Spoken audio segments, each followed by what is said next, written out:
or in the area where I reside, you don't quite see businesses thereabout, even though you see some, but not as much as you see here in Area 1. Transportation businesses going on around here, people selling wares, and so many other things, going around. And also, the overhead bridge here, you see a lot of cars passing by. Even underneath, you see so many cars taking place. Basically, you see that it's an area where perhaps we might just term it as a transport business kind of area. In Area 1, particularly at this junction here.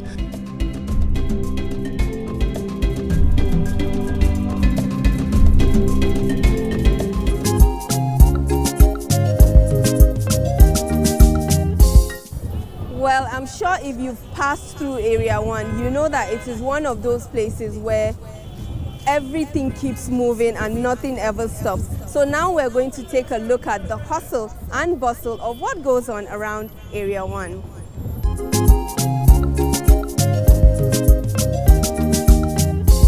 Guys, I'm here, well done.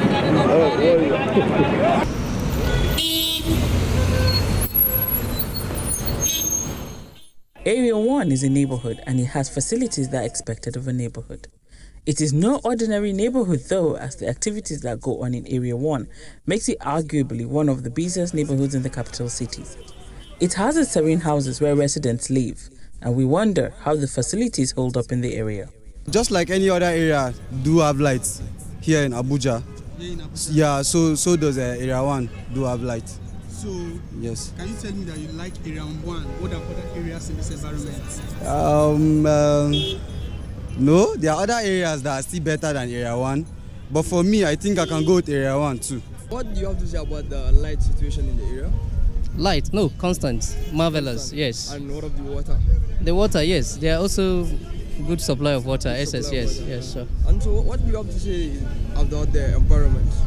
Well, the environment is okay. Formerly it was rough, but now I think the environmental protection, they have done their own quota to keep the place safe. The hustle and bustle though really kicks off at the Area 1 shopping complex. This set of shops are situated on the Moshood Abiola Way, formerly called the Festival Road, which is the oldest road in the FCT.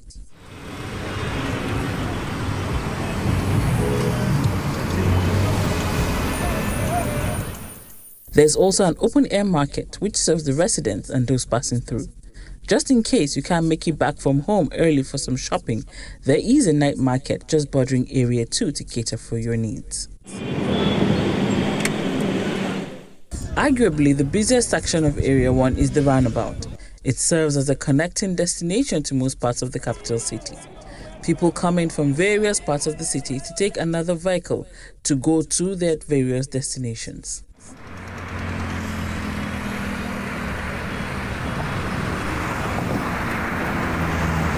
Area 1 also has a recreational park, places of worship, schools and various business spaces, making it a beehive of activities 7 days a week. It is advisable to be security conscious of your environment at all times.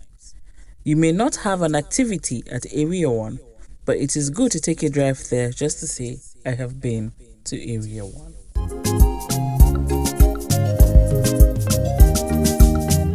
Well, time flies when you're having fun, they say, and I hope that you enjoyed learning about the unique things you can find around Area 1, what makes it tick, and of course the history of Area 1 and a little bit of Garki in general. So now before I go, I have to remind you that we are still fighting a pandemic. So please remember, wash your hands regularly, try as much as possible to social distance, use your hand sanitizers if you can't find water available. Let's not make the job of the health workers who have been truly fantastic even harder. So I hope that you've had a wonderful time with me today, and I hope that means you will join me same time, same station. As always, I am Maimuna Ummi Ibrahim.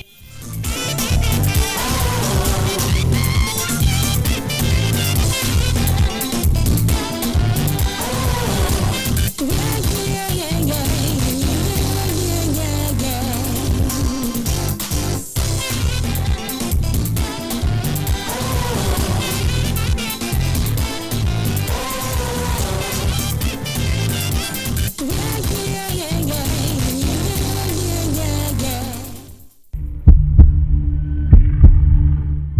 nobody has ever seen anything like this.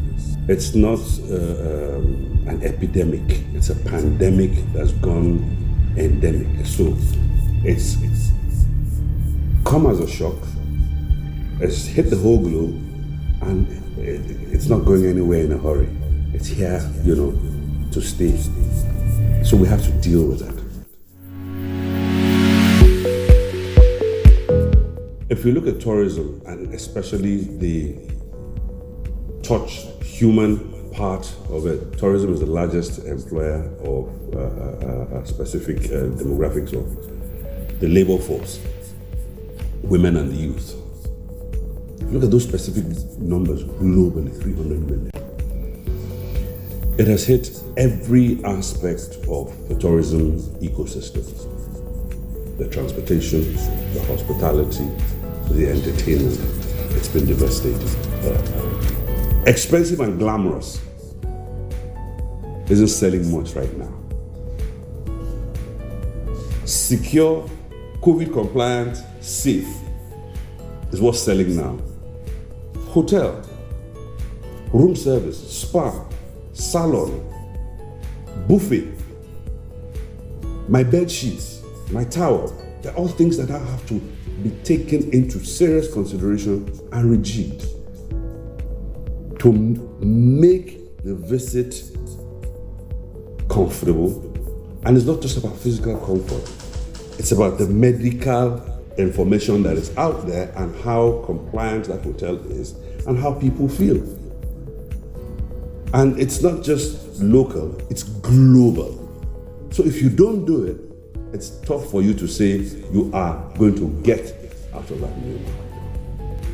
Without the legal framework, without a law, the oil industry would never have taken off.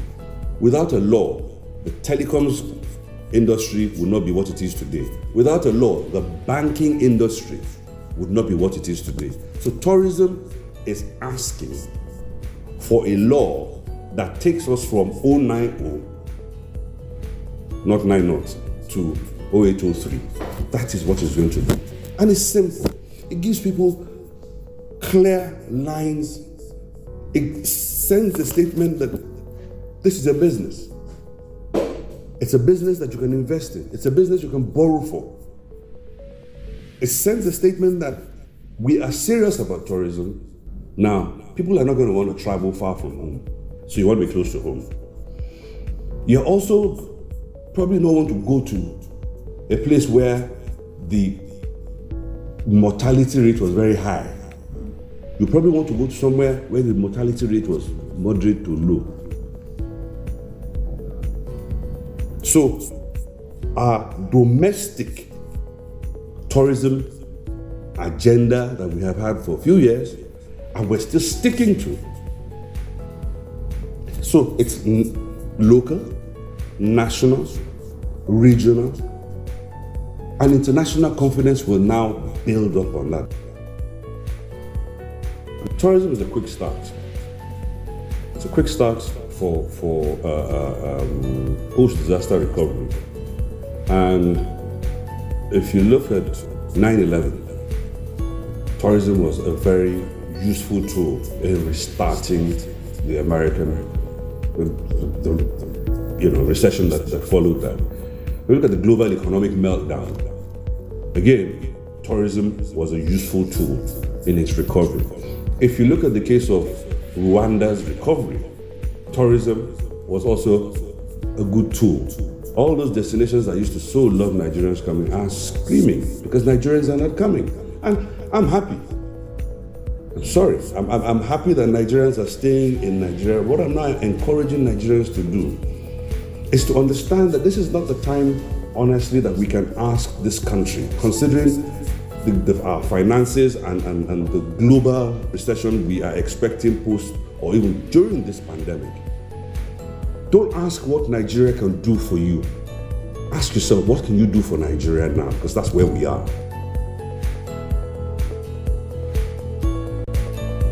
You can follow us on all our social media platforms: Facebook at NTA Network News, Instagram at NTA Network, Twitter at NTA News Now, YouTube at NTA News Online. Or visit www.nta.ng. For live streaming, visit www.nta.ng/live. Now, you can stay updated on the go. Be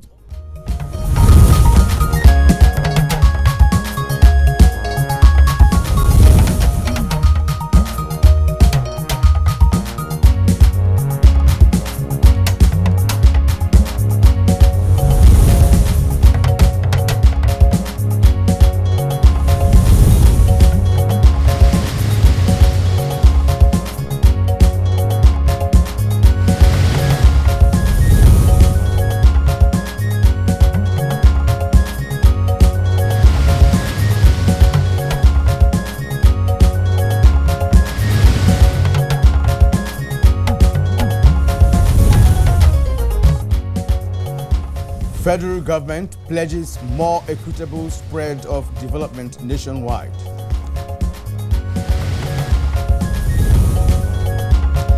Nigerian troops neutralize scores of terrorists in renewed offensive operations.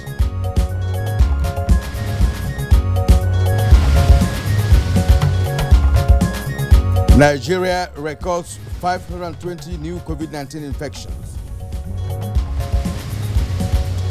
And on Good Morning Nigeria today, we shall discuss Nigeria's quest for a more strategic engagement with China.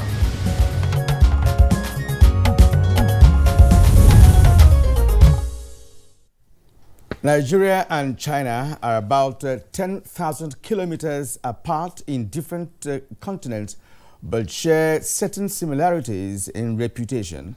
While Nigeria is the most populous country and largest economy in Africa, China is Nigeria's counterpart in Asia in this regard. Very true, Kirian, and bilateral relations between the African and Asian giants have metamorphosed from humble beginnings 50 years ago to more robust frontiers of international cooperation today. In fact, as it stands, China is considered one of Nigeria's most important trading and export partners. And talking about trade, China is one of the world's largest importer of Nigeria's crude oil, and Nigeria is benefiting from infrastructural development and a great deal of financing being offered by China, especially in rail development, as well as the procurement of military hardware to counter insurgency in parts of the country. But Kiri, as you very well know, there are studies which now indicate that Nigeria is yet to fully tap from its ties with China in critical areas such as trade, knowledge transfer, building of industries, SME development, and job creation. Now, international relations experts also agree that Sino-Nigerian trade relations are still in favor of China largely, whereas the Chinese population is about 7 times that of Nigeria. So how is Nigeria exploring China's huge population for Nigeria's own critical exports? And we know that Nigeria exports products like cassava, ginger, cashew, hides and skin, and we hear even toothpicks to China. But talking about toothpicks, you can get, you can bet that we have more Chinese toothpicks in circulation in Nigeria than Nigerian toothpicks in China. Again, China would be a good market for Nigeria's textile, but Nigeria's potential in textiles and even hides and skin is yet to be fully tapped to gain comparative advantage in exports with China. So we can go on and on in comparison of the balance of trade with China, but the question to ask is what needs to be done by Nigeria to step up its strategic engagement with China, especially in the areas such as accessibility to the huge Chinese market, industrial capacity building, sectoral knowledge transfer, and job creation. Now, this is our focus today on the conversation segment on this edition of Good Morning Nigeria, and I'd like to welcome you to the program. I'm Kingsley Osadolo. And I'm Kirian Umayo, welcoming you also to the program broadcast, as always, live on the network service of the Nigerian Television Authority, and from, of course, the nation's capital city of Abuja. As usual, we'll serve you the complimentary segments in the course of the program. But for now, let's begin with the morning news And of course, Nolene Ibelame is our guide. Good morning, Kieran and Kinsley. Good morning, Nigeria. Here is the news. President Muhammadu Buhari has vowed that his government will protect all religious and ethnic groups, whether majority or minority, in line with its responsibility under the Constitution. In a reaction to reports of breakout of violence in some parts of the country, the president warned that the government will not allow any ethnic or religious group to stock up hatred and violence against other groups. He gave assurance that his government will act decisively to stop the spread of any such violence. President Buhari appealed to religious and traditional leaders, governors and other elected leaders across the country to join hands with the federal government to ensure that communities in their domain are not splintered along ethnic and other primordial lines. Vice President Yemi Osinbajo has expressed deep sadness over the mayhem and tragic loss of lives that occurred at Shasha Market in Ibadan, calling on the people and their leadership to cooperate with government and security agencies towards ensuring the return of peace, which has been existing among the community for several decades. The Vice President stated this shortly after a condolence visit to the family of late Lateef Kayode Jakonde in Lagos. The role of government, that's the duty of government, and we must do it. We mustn't fail in that duty. But the citizen must support government and must never allow a situation where we take the law into our own hands. The renewed offensive operations by troops of Operation Turatake Bangu under Operation Lafia Dole Theatre has continued to inflict casualty on the Boko Haram terrorists and the Islamic State of West Africa province criminals. A statement by the Director, Army Public Relations, Brigadier General Mohammed Yerima says, among the latest exploit is the ambush by troops on terrorists along route Banki Junction through Pulka Axis, Borno State, killing two of the most wanted terrorist commanders. Brigadier General Yerima notes that several arms were recovered from the criminals. The Chief of Army Staff, Major General Ibrahim Atahiru, commended the troops for the feat and further charged them to intensify aggressive clearance of the Sambisa forest and environs. Secretary to the Government of the Federation, Boss Mustafa, says no part of the country will suffer intervention neglect because of its geographical location or political inclination.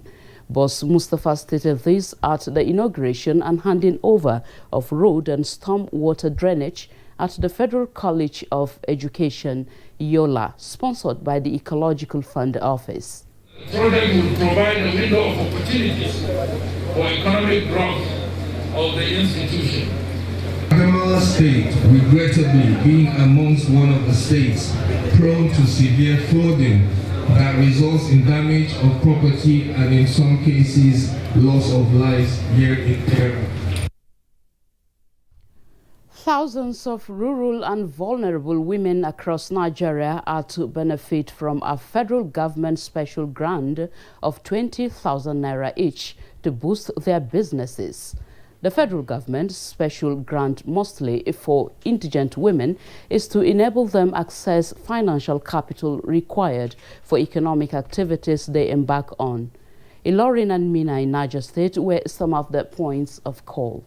Experiences of people below the poverty line and those that are vulnerable to shocks that have now made a positive turnaround after benefiting from these programs.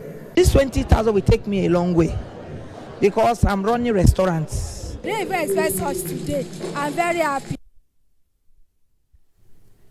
Now to update on COVID-19 in Nigeria. 520 new COVID-19 infections have been recorded in Nigeria in the last 24 hours, bringing the country's total confirmed cases to 146,184. The Nigeria Center for Disease Control, NCDC, says the new infections were found in 18 states and the FCT. Ondo recorded the highest with 120 cases, Borno 41, Ebonyi 37, Benue 33, Plateau 30, FCT 29, Nasarawa and Ogun 25 cases each, as well as Edo and Osun with 24 cases each. Katsina recorded 22 new COVID-19 cases, Kaduna 21, Niger 20, Kwara 14, Ekiti 13, Yobe 10, Oyo 4, while Bayelsa and Jigawa recorded 1 case each. With 23,594 active cases nationwide, 120,838 of Nigeria's total confirmed COVID-19 cases have been discharged, while the death toll is now 1,752. That's the morning news for now. The program continues with Kinsley and Kieran after this break. I am Nolin Ebel Ame. Good morning. My dear party members, there comes a time when all good people must not only speak, but rise up and get involved in the task of improving their society.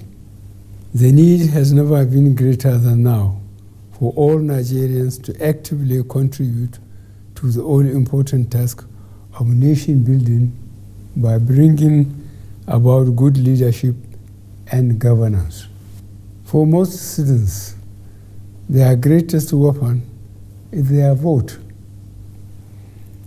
Register now for your party and register when the time comes for elections. Political parties are the main vehicles under our laws through which citizens can participate in the ideals and practices of our democracy. As we have seen happening around the world, good citizens join political parties and use them to bring about the changes they desire. I am therefore endorsing the nationwide membership registration and the revalidation exercise embarked upon by our party, the All Progressive Congress. I call on patriotic Nigerians to come out during the exercise, which starts on the 26th of January, and avail themselves of the opportunity to join the APC. Thank you, and may God bless our country.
Coming back to your screen. Mo wire abi mi o wire. Teacher yo mo. A fẹ́ lọ wá nǹkan jẹ. Teacher yo mo. A fẹ́ lọ wá nǹkan jẹ. Ọmọ onírẹsì ti dé.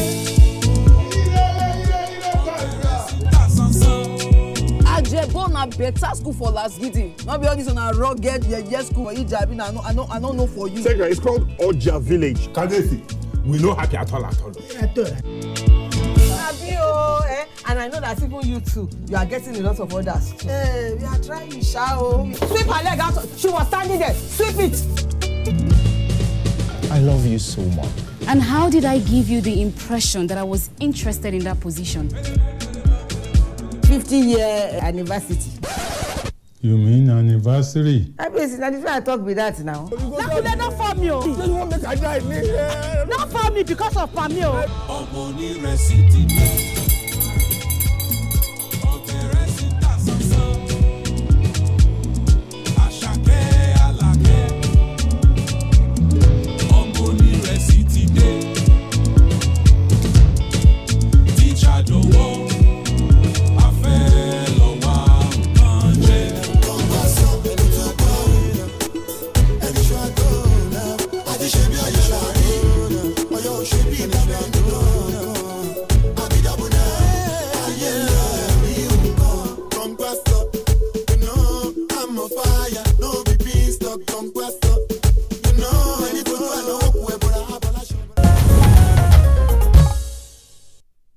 You're watching Good Morning Nigeria live on the network service of the Nigerian Television Authority. Next on the program is Business News with Chimaobi Naji. Solving the challenge of access to finance for small businesses, stakeholders believes calls for a review of the current interest rate system by deposit money banks, DMBs, and other financial institutions to below 2%.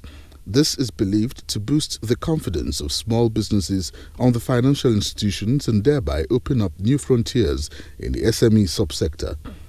Former member, House of Representatives Ned Nwoko, while briefing journalists in Abuja on State of the Nation, pointed out that relevant stakeholders, including the fiscal and monetary authorities, should pay additional attention to the issues of financing small startups, as this will open up job opportunities for the nation.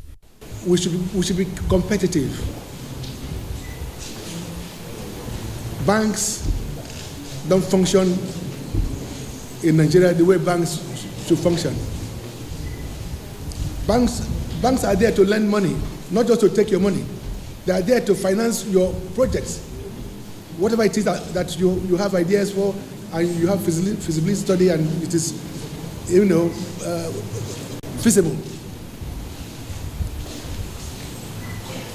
You hear of banks making profit about 400 billion, 500 billion.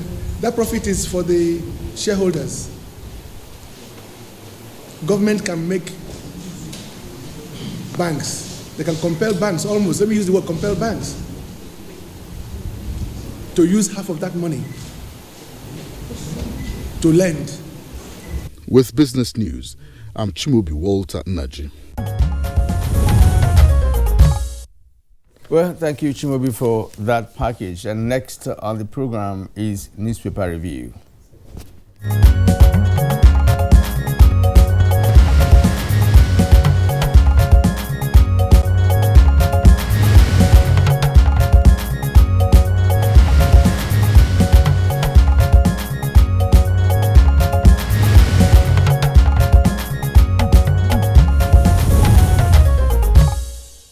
Bayo Atebi, our newspaper reviewer, is right here with us. Bayo, good morning and welcome. I hope you have Thank a nice you, Kingsley. Good morning. Yeah. Good morning, Kirian. Yeah, but good to see you. Thank you. Good to see you again today. We have about three newspapers this morning for review. First, let's begin with the Nation newspaper. Above the nameplate of the Nation newspaper, kidnapping has become business, says Masari, that's the governor of Katsina State. The story is on page 5 of the Nation. I never supported crimes by Fulani herdsmen, says Bauchi State Governor. The story is on page 8. Nigerian stocks lose 663 billion naira amid global rally. It is on the business page of the Nation's 17 to 24. All right, federal government endows Benue goat farmers. It's on page 36. Now, below the nameplate, we have CBN sets 15 months for 21.3 billion national theatre remodeling. Full details on page 5. Now, new airlines raise stakes in domestic aviation sector. Fares may drop. Emirates extend suspension of flights. All right. Now, the lead story this morning on The Nation. Buhari, we won't tolerate ethnic, religious violence. With the rider, prevent conflicts, President tells governors and monarchs. Warning, members lock Benue pastor and worshippers out of church. That's page 4.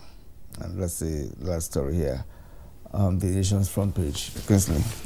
Okay, we also take a look at the front page of the Punch newspaper from above the name flag right to the foot of the page. Federal government plans concession of Lagos Trade Fair, Calabar and Kano SEZs, that's the special economic zones. National Theatre, CBN creates clusters and projects 35,000 jobs. Ohaneze, Pandev and Afenifere berate NIS, that's Immigration Service, for saying no armed headers. There are 2 riders with that headline, no armed headsmen since we signed Midas and Operation Swift Response. That's according to the spokesman. Now, there is a ground designed to confuse Nigerians with false narratives, says Afenifere. Now, the list story says inbound passengers shun isolation and enforcement collapses. Our priority is on testing, not compulsory self-isolation, says Lagos. Self-isolation enforcement controlled by NCDC, not states. That's according to Kano. It's personal responsibility attributed to the FCT. And FAN shifts enforcement to NCDC. Now, the photographs there on the front page come with the story. Makinde Akeredolu meet Ibadan market warring parties. Preach peace. Kwankwaso welcomes 370 students sponsored on foreign scholarships. Senators mobilize support for anti-open grazing. Macban lied. Only 107 headsmen returned to Kaduna, not 4,000. That's according to the leader. That's on page 8. Police silent as gunmen kidnap 18 travelers in Niger. COVID-19 violation. FCTA marks 2 nightclubs for demolition. NACA warns, as report says, Nigerians use 578 million condoms annually. That's on page 11. Ayo. Thank you, Kingsley. Let's start with President Muhammadu Buhari's warning that government will not allow any ethnic or religious group to stoke up hatred and violence against other groups. This is following the clash that ensued on Thursday at Shasha, Ibadan. President condemned the violence and assured his government will act decisively to stop any such violence. He appealed to religious and traditional leaders across the country to join hands with the federal government to ensure that communities are not splintered along ethnic and other primordial lines. Government will protect all religious and ethnic groups, whether majority or minority, in line with the responsibility under the Constitution. Also reacting to the Sasa clash, the Vice President, Professor Yemi Osinbajo, while visiting to condole the family of late Lateef Jakonde, said traders from the north had engaged in business with their brothers from the southwest at Shasha and have lived there many years peacefully, and there has even been intermarriage between them. He said Shasha has come to represent unity and warned that this disagreement between individuals when criminal acts is committed must stop. We must ensure that what we see as a criminality must be arrested and punished according to the law. The Vice President warned against individuals taking laws into their hands, stressing that every Nigerian has a constitutional right to live, work, and enjoy their lives in safety and peace under the law. And it may be recalled that on Thursday, an altercation between a pregnant woman, a shop owner, and a cobbler and a porter led to this confusion. A cobbler who had come to intercede in between the woman and the porter was said to have been hit and was rushed to hospital. Unfortunately, it was said that he died in hospital, and that led youths to go on rampage in Shasha area. Shops and markets and property were destroyed. Governor Sheyi Makinde already ordered the closure of the Shasha market and imposed a curfew of from 6 p.m. to 7 a.m. The Shasha market is in Akinyele area of the Ibadan local government area. Governor of Ondo joined his Oyo State counterpart, and they visited the leaders in that area, the Bale of the area and the leader of the indigenous Hausa group there. And they spoke and appealed to them to live in peace and calm down. He says they assured them that whoever had violated the law will not go scot-free. Meanwhile, our colleague, Mrs. Chidiebere Onyea, NTA Port Harcourt news reporter who was kidnapped at gunpoint, has since reunited with his family. The manager news Port Harcourt zonal office, Uche Njoko. He's a lady, right? Yeah? He's a lady. Yes, yes. Okay. Right. The manager news, Uche Njoko, said she has been released. I spoke with the husband who said she's back. The NUJ state chapter, also Stanley Job, the chairman, also expressed concern. I say, well, this is what we have been praying for. There are two aspects to the story. One story says he was rescued by the police. Another says he was released. And those two have different implications. However, it was indicated that it was not shown whether any ransom was paid or not. The story that you read, Kingsley, about 18 passengers, they were traveling by Niger State Transport Authority, traveling from Kontogura to Minna. When they got to a village that is along the route, what is the name of that village again? Yakila village. They were waylaid by bandits and all asked to come down. They only left a woman who was carrying the baby alone, and then they marched the 18 other passengers into the bush. The Niger State Emergency Agency has confirmed that actually 18 passengers have been abducted. You recall that there was alarm in Lagos over Occupy Lekki. Well, the police, Lagos State Police Command says its personnel and men will remain at that Lekki until further notice. This was based on the initiative to forestall the Occupy Lekki, which was aimed for demonstration on Saturday. 40 persons were arrested and they were arraigned before a mobile court and for creating tension and behaving in a manner that could cause breach of public peace. Earlier, there have been postings on the social media threatening that Lagos will win again. And this was predicated on the decision of the Lagos Judicial Panel that the toll gate should open. Ironically, persons who are seeking justice from the Judicial Panel for alleged massacre of protesters are now protesting against the Judicial Panel for authorizing the Lekki toll gate to open. But Lagos State Police Command said that its men and women and personnel are going to be at 5 locations across Lagos, and they will remain there until peace is maintained. Well, talking about the judicial panels of inquiry that were mandated to be set up on the heels of the NSAS protest, the Lagos panel appears to have been the most active of all. Over the weekend, there was a report that in Anambra State, 4 members of the panel have resigned because they say the panel has not been, as it were, mobilized to function effectively. And elsewhere around the country, you hardly hear of reports of the proceedings of those other panels. Those panels at the time were given 6 months within which to complete their assignment. But who actually gave them 6 weeks? Because you 6 know months. it was 6 months. It was mainly the governors of states that actually constituted the panel. Yes, that's under the law. It is the states that can constitute such panels. And if you recall, following the destruction in different parts of the country, the National Economic Council met, the Governors Forum also met, and the virtual meetings, and there was an agreement that as part of meeting the NSAS demands, the protesters' demands, which the President had acceded to, there was a 5-point demand.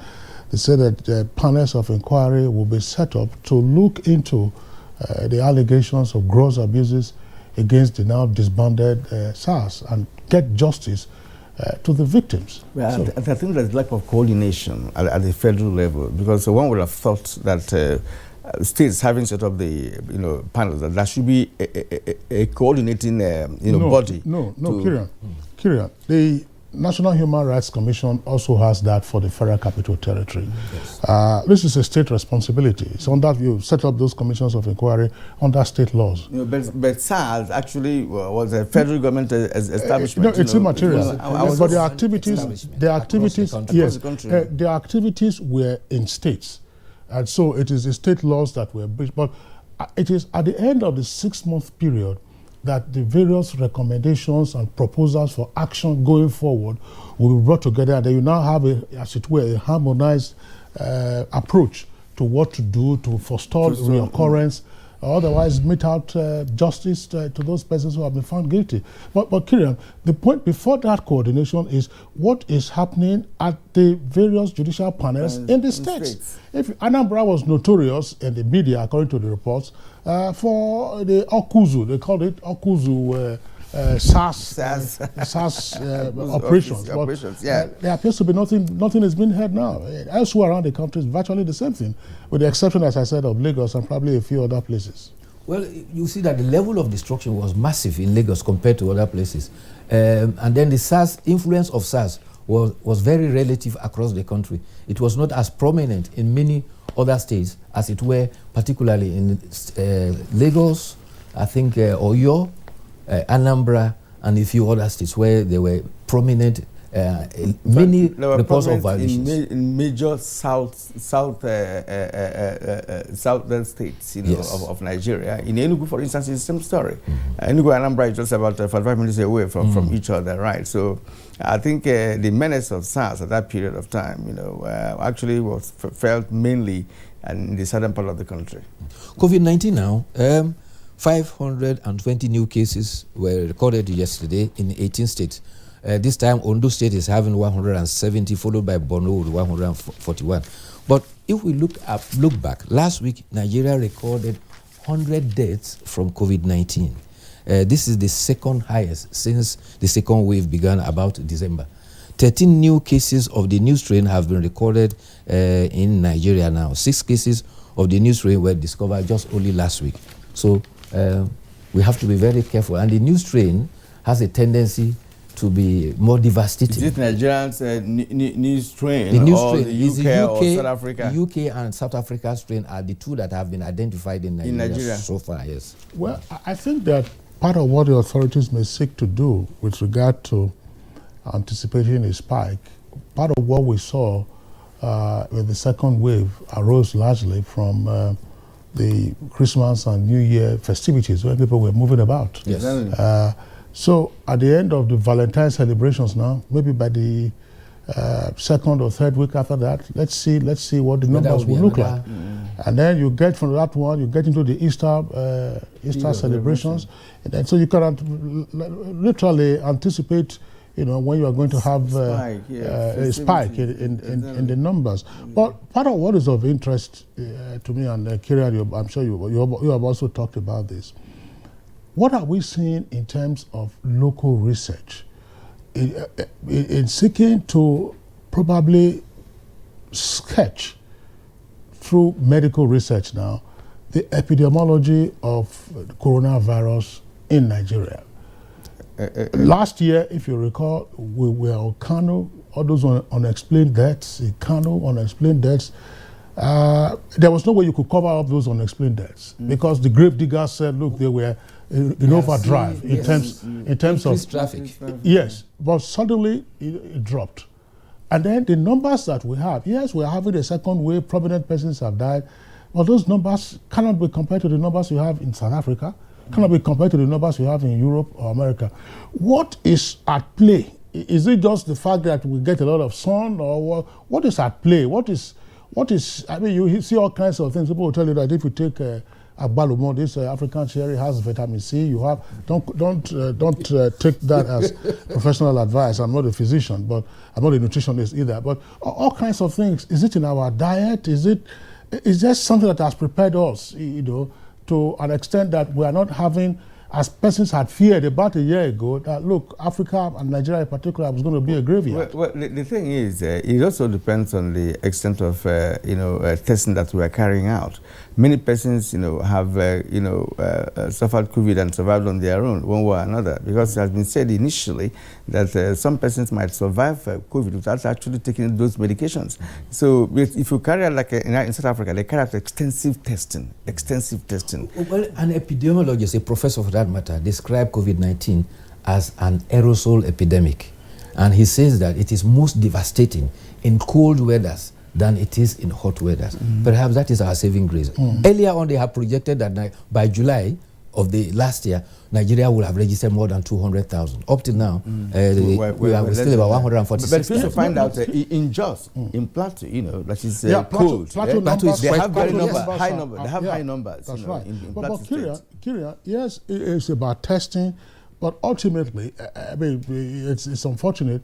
What is important is not so much that you have an ailment, but also the fatalities. Yes.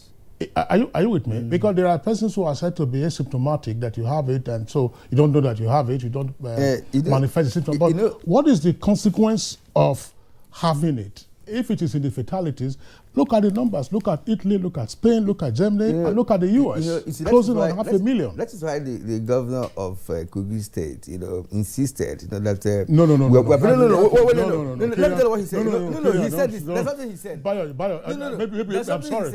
I don't want us to be rude, but we can just shut you up on that. No, he said that it's a virus, yes, but we have 9.9%, of survival, from that virus. But he was even saying that, look, instead of putting 10 billion naira into, to purchase vaccines, we can use those things to, of course,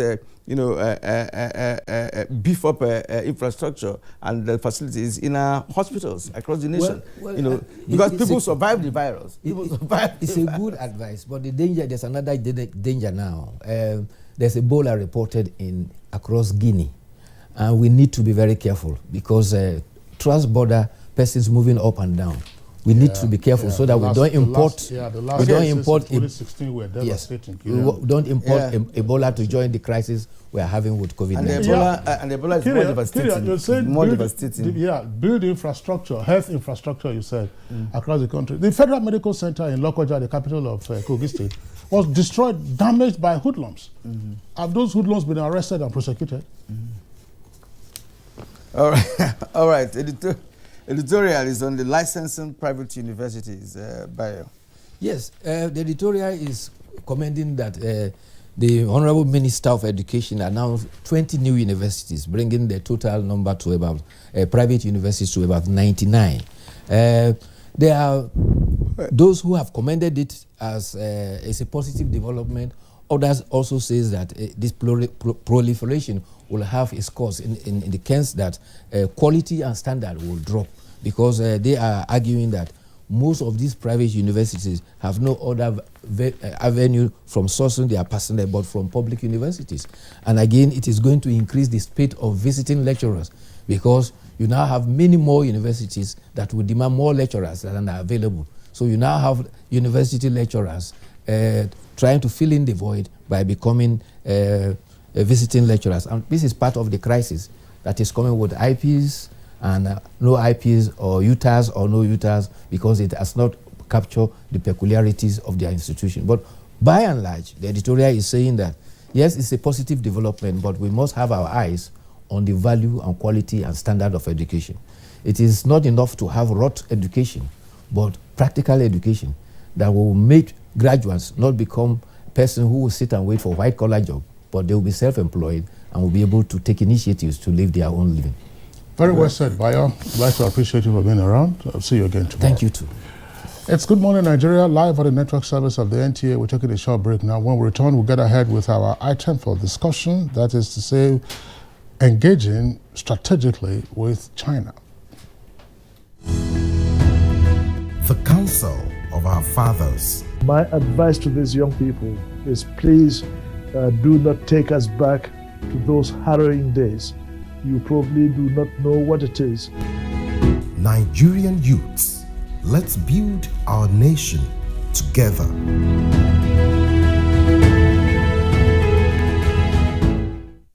Nigerian youths are about the greatest assets the country has at the moment. It is therefore not surprising that the administration of President Muhammadu Buhari is strategically responding to the yearnings of the youth through multiple projects and programs. Youth Entrepreneurship Support Years by Bank of Industry, the Youth Investment Fund by the CBN, and several other conditional cash transfer programs. Recruitment of 774,000 social workers, majority of whom are youths, and so many other projects that are beneficial to youths directly or indirectly.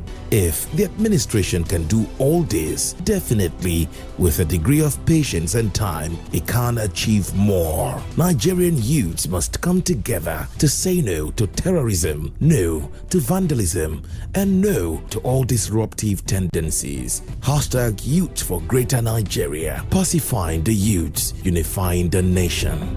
These days, people get their news and information from more media sources than ever before. Some of the news and information given are fake, unverified, doctored, and manufactured to create confusion, stir disaffection, and cause disunity. Before you believe or share any news, ask yourself, is this real? Is it from a credible source? Is it verified or verifiable? Fake news is dangerous. Whether you do it for fun or for political gains, real people can get hurt. Fake news, don't create it, don't spread it. This is a public service announcement from NTA. When times are tough, we know that as a mother, one thing you should never compromise on is your family's oral health, because they deserve the best. Oral-B, all-round protection. Its great value, it protects your mouth from harmful bacteria and also protects you against tooth holes and gum problems which can lead to tooth loss.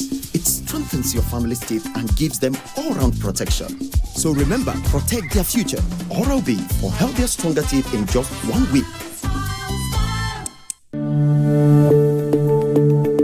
The second wave of the coronavirus COVID-19 pandemic is upon us. To safeguard lives of our people, government has signed the Health Protection Regulations, which makes wearing a face mask mandatory in public places. Wear a mask. Keep social and physical distancing. Avoid crowded places. Wash your hands regularly with soap and clean water. And use hand sanitizer. COVID-19 is real. Do not be infected. Do not spread it. This message is brought to you by the Nigerian Television Authority, NTA.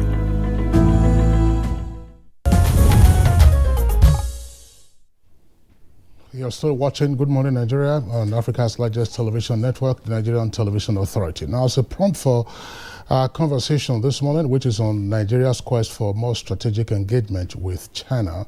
Let's listen into this background by our correspondent, Oyemi Ajayi.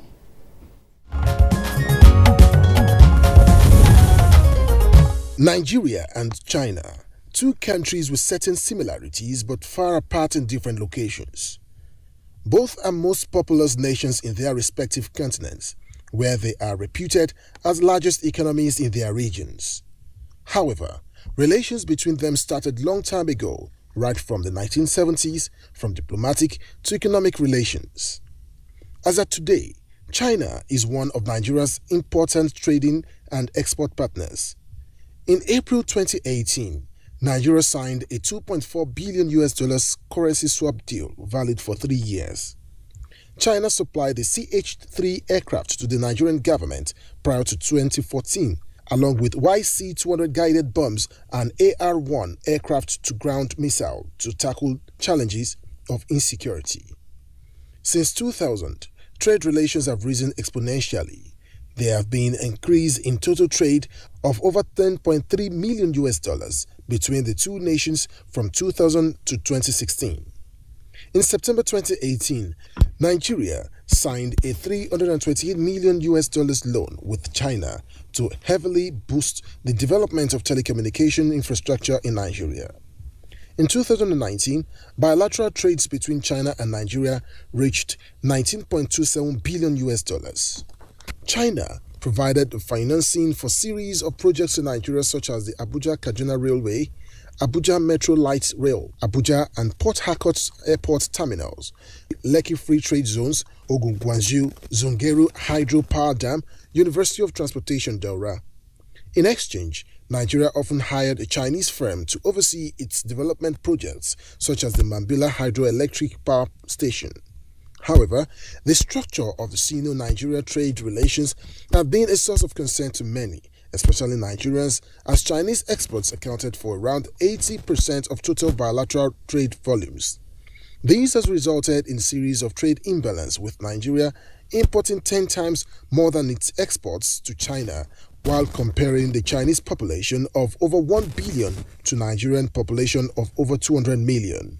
This means Nigeria's economy is becoming over-reliant on cheap foreign imports to sustain itself, costing Nigeria thousands of jobs in the textile, manufacturing and other industries.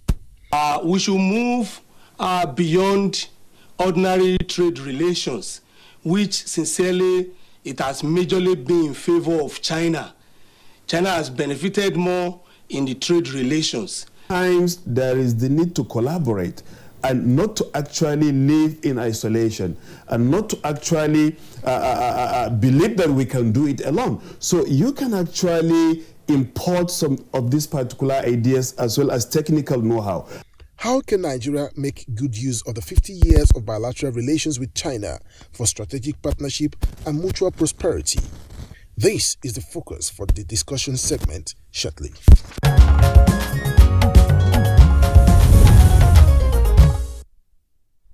And joining us here in the studio to discuss the topic, we have Ambassador Usman Sarki.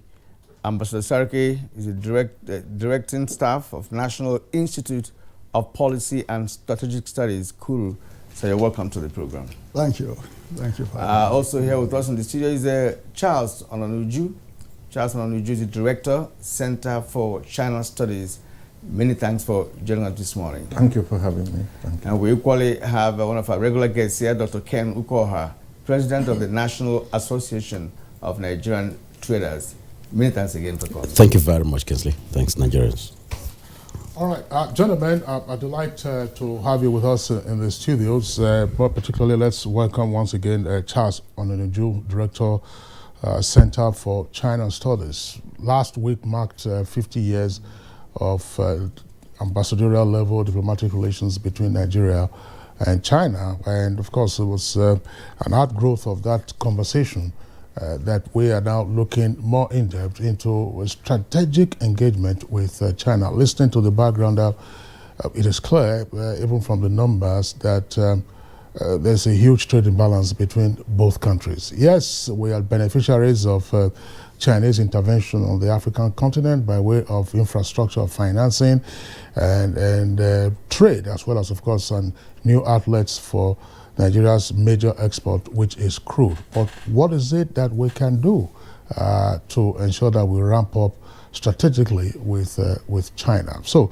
we're going to begin with Ambassador Usman Sarki, who himself is also very familiar with some of these issues. Ambassador Sarki, tell us, on the diplomatic level, all seems well. But on the strategic level, some experts would argue that Nigeria needs a lot of catching up to do. What are your thoughts? Yes, thank you very much for having me and good morning. Strategic relationship between and among nations are guided by historical conditions and factors. And these are underpinned by economic interests, political, diplomatic, security, and other priorities. The relationship between China and Nigeria should not be seen in isolation of other larger factors and situations like China's global posture and China's interest in Africa. They dovetail with the particular perspectives China has in relation to Nigeria. So if we look at it within that broader context, the historical perspective leads us back to the Bandung Conference when the non-aligned countries were actually initiated and formed. That was the first time Chinese leaders, the communist leaders, were exposed to African leaders at that meeting in Indonesia. And following those meetings, Prime Minister Premier Chu Enlai visited 10 African countries between 1963 and 64. And that led to the solidification of political and diplomatic relations, which were actually consolidated by the gesture made by 26 African countries in 1971 or 72 to actually enable China to be admitted into the United Nations. Now, critically, in 1989, after the Tiananmen Square incident, China was virtually completely isolated from the rest of the world. It was African countries that actually opened the gate for China to re-engage with the world by inviting Chinese foreign minister to visit some African countries. And then African foreign ministers and heads of state actually visited China in 1989. And since then, China decided to establish a strategic partnership with Africa.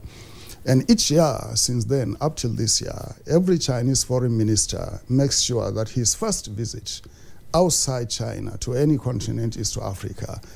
And that has been underpinned by the development of frameworks like the FOCAC in 2000, the Forum on China-Africa Cooperation, and the adoption of specific engagement strategies by China.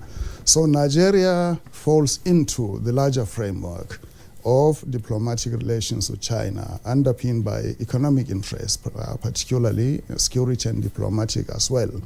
So in terms of the advantages or the disadvantages of the relationship, I think it can be looked at from both ways. But stressing the fact that we are actually not favored by the trade relationship between Nigeria and China is simply a factor of production, factor of capacity, and internal organization of the economy in Nigeria. So the trade imbalance in favor of China can be mitigated or met if we decisively prioritize our economic relationship and see where we can reduce the imbalance, increase our advantage, and also expand the inroad we could make into the Chinese economy. And that will require, I think, upgrading our planning strategies, and also in terms of expanding the investment capacity and management of the economy here in Nigeria. So it is not something that is simply to be criticized and left in abeyance, but is something to be explored, something to be dissected, and then worked upon to be remedied by the government, and also with the participation of the private sector. And where we have people like Doctor here, they have a role to play in terms of increasing manufacturing capacity, value addition, and understanding the global value chain mechanism, whereby we can easily tap into the global value chain, the trading system, and take advantages of facilities that are being offered by the global trading system to leverage our interests and make substantial entry into China. And one last point is that the Chinese are actually actively encouraging exports from Africa to China by establishing facilities that will enable Africans to export, and even organizing export trade fairs in strategic centers like Guangzhou and I think, Harbin and other places, Shanghai. And Shanghai also, so that Africans can go and showcase exportable products to China and establish connections there. So it's not simply efficacious for us to lament about the trade imbalance, but let us wake up and act on that. Yeah, lamenting will not take us anywhere, and that's why I want to bring in Dr. Ukoha here, who is, of course, in the mix, based on his portfolio as the national president of Nigerian traders. Now, he has been very well established, that we are not favored when it comes to trade relations with China, and that has culminated in a trade imbalance. Now, what, in your opinion, should we do? Sariki has also mentioned that, look, we have to look inwards and see how we can work within our system to see how we can compete favorably in terms of producing what we can export. Now, what are those the issues that we have or challenges that we have locally here that has brought about the imbalance in question? Thank you very much, and once again, good morning, Nigerians. The platform has already been laid in terms of background, very structurally, And I want to make bold to say that when I look at the 10th of February 1971, when Nigeria established embassy in China, and that was the beginning of that strong relationship, I recall that statement that was made by the two countries, the leaders of the two countries then, that there will be mutual cooperation. That's one. There will be strategic cooperation. In fact, these two statements were laid out very clearly. Mutual cooperation, strategic cooperation, and then there was the Ambassador Dean that made a statement that looked at what he called symbiotic relationship. And I tried to look at these words in the dictionary. But 50 years down the line, I have tried to put my finger on this key word, symbiotism. And it appears that we have lost anything in that meaning. Now, why has this been so? I recall that Nigeria has had written trade and economic agreements with China. To what extent have we implemented this over time? One. Two, what are the contents of these trade and economic agreements that would speak to the favor of Nigeria, that will not keep to a lopsided kind of implementation? Now, in expanding this, one of the things I discovered is that the two existing agreements that Nigeria has had with China had spoken only on promotion of investment and the protection of investment. Two keywords again. And I asked myself, in Nigeria, there are over 280 Chinese registered companies fully owned. In fact, 281. Now, if they are, I ask myself again, how many Nigerian companies are registered in China? And I think this is the starting point. So that you know why we have a kind of imbalance, a lopsided kind of attraction in terms of implementation, in terms of benefits.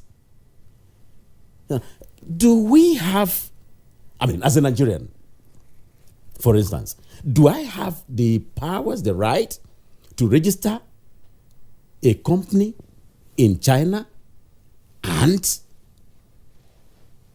work with that company? The answer is no.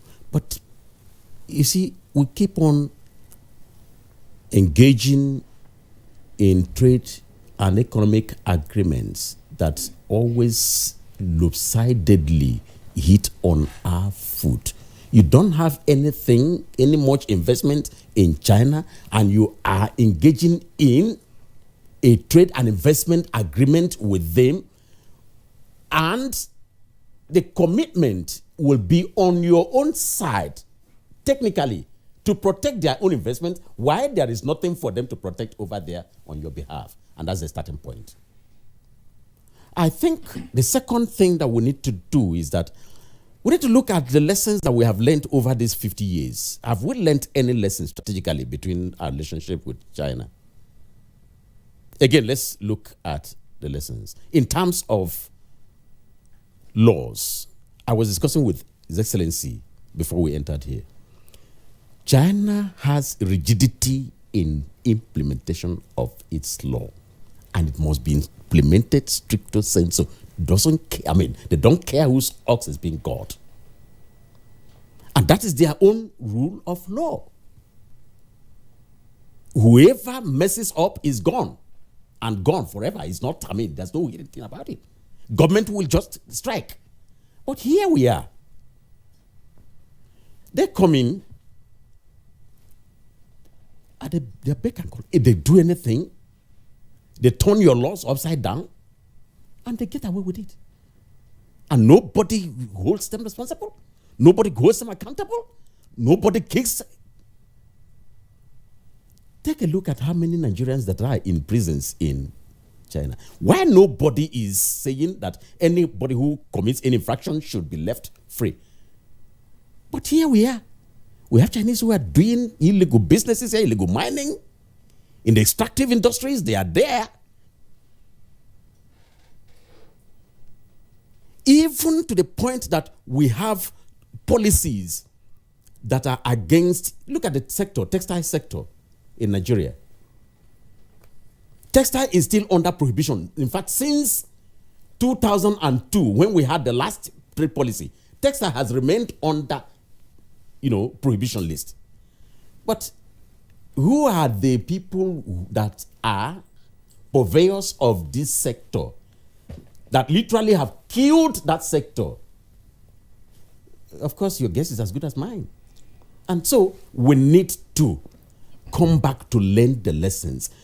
China has a very beautiful advantage. I have studied in China. In fact, just like he said, they brought some of us, I think we were about 12 at that time, took us to the National Planning Commission and went to train us on strategic economic development. And that was beneficial. And when we come back, we write reports and then send to government and say, look, these are things we have learned. Can you also implement this? But again, nothing to that test. Maybe I should just stop here. All right, Dr. Ken Okoha, thank you very much. Let's bring in Charles Ononaiju. Charles, how do we achieve a break-in into the Chinese economy and market? Last week, you were talking about first understanding the Chinese mind and direction of its broad policy framework. You may wish to start from there and then, of course, react to the comments by both Ambassadors Harki and Dr. Ken Okoha. Yeah, Dr. Kensley, thank you so much for this background you framed. It's always important to have an understanding of the framework, the background, and also understanding where the Chinese are coming from. There are incremental reforms. Remember, China also witnessed a lost decade. The so-called Cultural Revolution was almost for 12 years, from 1966 to 1979, was lost decade, hyper-revolutionary rhetoric that did nothing but undermine the prospect of the country. At the death of Chairman Mao, 1976, the so-called Red Gang, the Gang of Four, at whose head was his wife, was neutralized or arrested and put out of office, and China began the very, very important journey of modernization, taking economic reforms and opening up as central. They paid very high price to this. For instance, when they started in 1978, the third plenary session of the 11th Central Committee meeting of the Communist Party of China, because the context in which China takes very crucial, important decision is the committee, the Congress of the Communist Party. The whole reforms in the past 50 years that has made China exceptional, that have put her in global map, was that very third plenary session of the 11th Central Committee meeting of the Communist Party, which took economic reforms and modernization at the core of the work both of the party and the government. And this coincided with the rehabilitation and return of Deng Xiaoping, who had been purged over 3 times in the party and even sent to the village in Sichuan to pick fruits as a way of getting himself re-educated by the Gang of Four.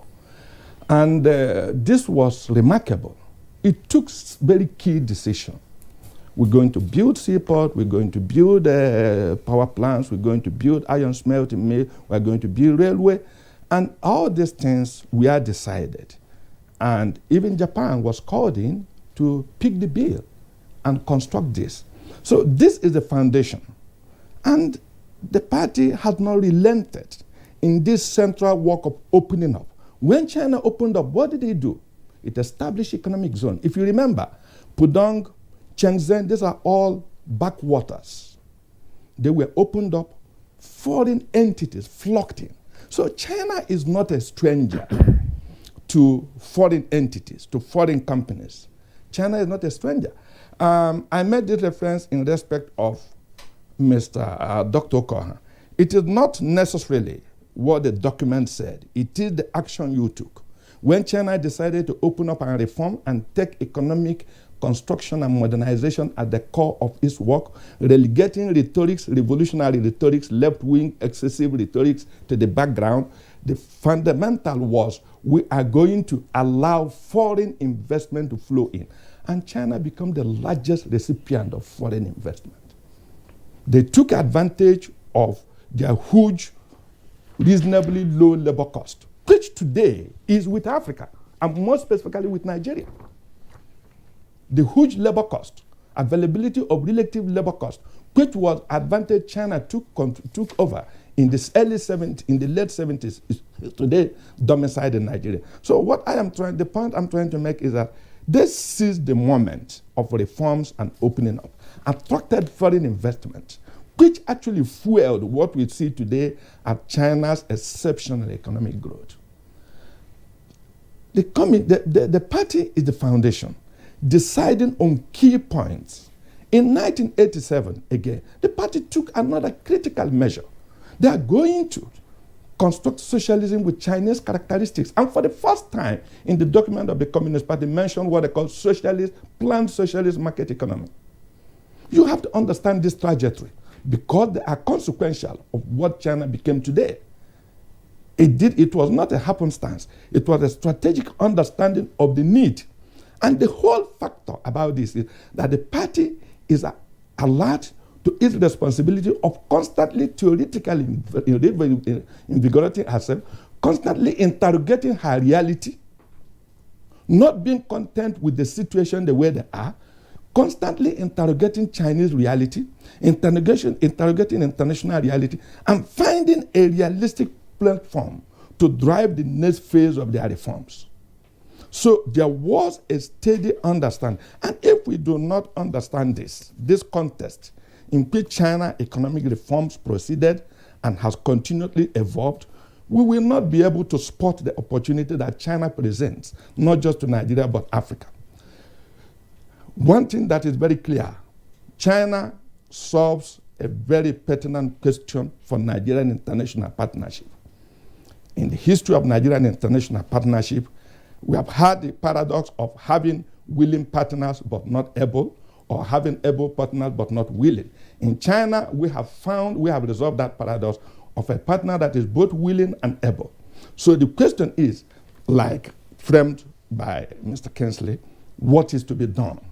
If we understand the broad nature of Chinese reforms, the opportunities implicit at each stage of their reforms, it will be easy. Like I said, the 14th year National Development Plan, which they had the Central Committee, another important, because we don't pay attention, the 6th plenary session of the 19th Central Committee meeting of the Communist Party of China last November held a meeting to decide the direction of the economy in the context of Western withdrawal from globalization. They said they redefined a new paradigm for economic development. We will have what they call dual circulation, which implies, first and foremost, we will rely on our domestic market while allowing our domestic market to reinforce the international market. What does it mean? An overall commitment to continue pushing with economic reforms and opening up. China said we will continue to open more. And to make good of that commitment, China has held 3 expos, import expos in a straight row. By the way, China economy is $22 trillion US. And this import expo is to make sure that countries in the world can have access to Chinese market. President Xi Jinping made clear that despite whatever it might be, China will never retreat. China will never close her door.